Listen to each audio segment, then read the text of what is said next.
एक ऐसा कॉलेज जहां इंसान नहीं भूत पड़ते हैं। खैरताबाद साइंस कॉलेज, जो कि हैदराबाद के खैरताबाद जगह में स्थित है। आज के समय में ये एक खंडर से ज्यादा कुछ भी नहीं है, लेकिन एक जमाने में ये कॉलेज साइंस स्टूडेंट्स का फेवरेट स्पॉट माना जाता था।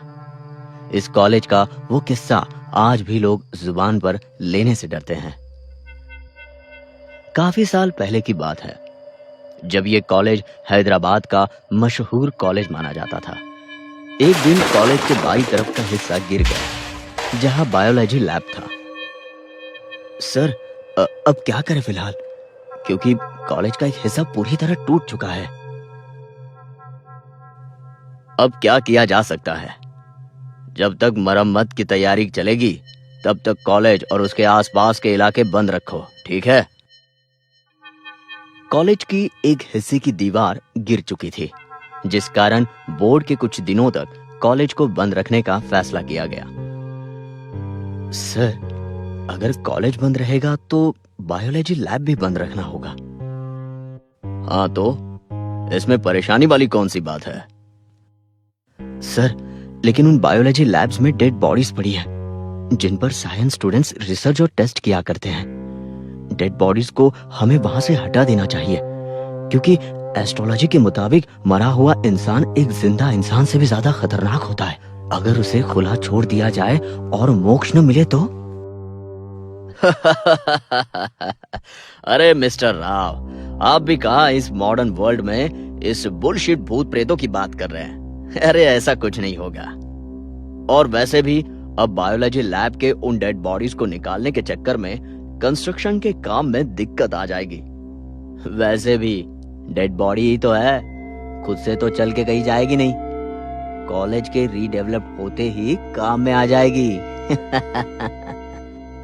राव को यह बिल्कुल गलत लग रहा था कि बायोलॉजी लैब में वो लाशें इसी तरह बेजान पड़ी रहे, क्योंकि उसका मानना था अगर किसी शरीर का दाह संस्कार नहीं किया जाए तो उसके आत्मा को मुक्ति नहीं मिलती और वो एक प्रेत बनकर उसी इलाके के चारों तरफ भटकती रहती है।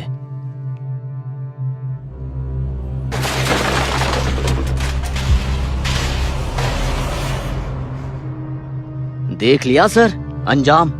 मैंने कहा था ना, उन डेड बॉडीज को बायोलॉजी लैब से डिस्पोज कर दो। बिल्डिंग कंस्ट्रक्शन के बाद भी गिर गई। ऐसा लग रहा है कोई इस कॉलेज को बनने ही नहीं देना चाहता है, इसके कंस्ट्रक्शन को रोकना चाहता है। ट्रस्टी के पास उस समय सुपरवाइजर के कही गई बातों का कोई जवाब ही नहीं था। इसके बाद एक रात जब वो सुपरवाइजर शाम ढलने के बावजूद कॉलेज में ही रुककर वहां की मरम्मत कर रहा था और कुछ नई आइडियाज के बारे में सोच रहा था, तभी उसे कॉलेज के अंदर से किसी की पुकारने की आवाज सुनाई दी।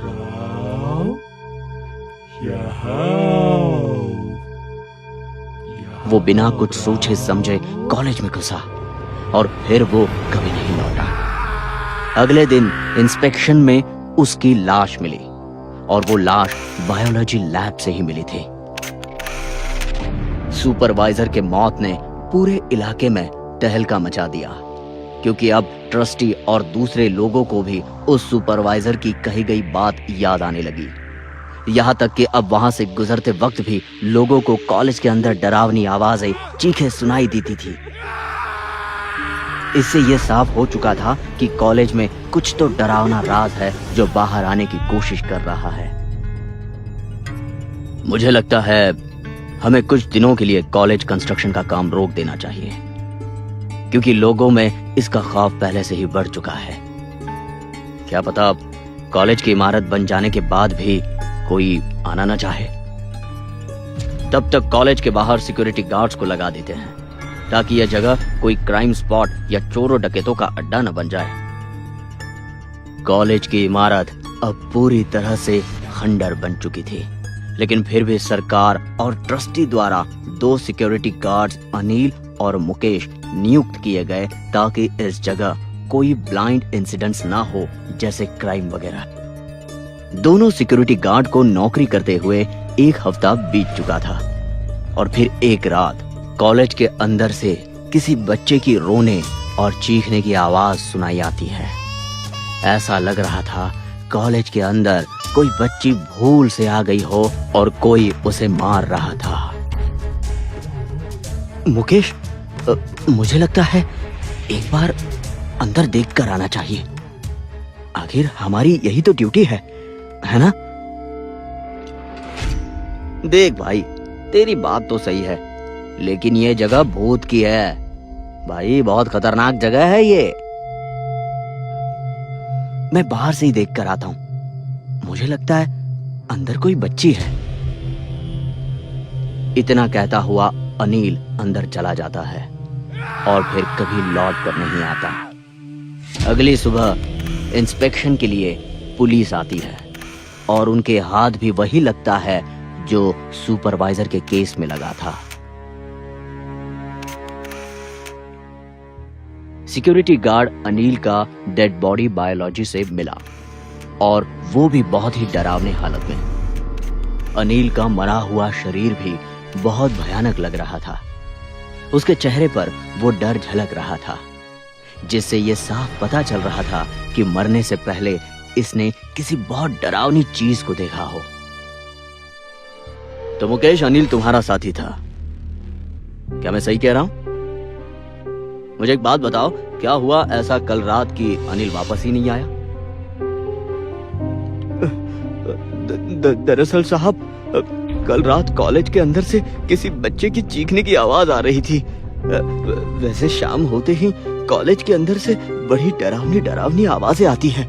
ऐसा लगता है ये कॉलेज हमें रात 12 बजे के बाद अपने पास बुला रहा हो। कई बार तो हमने कंकालों को टहलते हुए भी देखा है।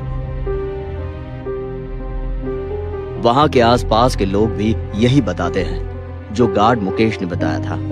यहाँ के स्थानीय लोगों ने कई बार इस कॉलेज के बायोलॉजी लैब से कई कंकालों को निकलते और टहलते देखा है और रात के पहर में यहाँ से आती डरावनी आवाजों को भी सुना है।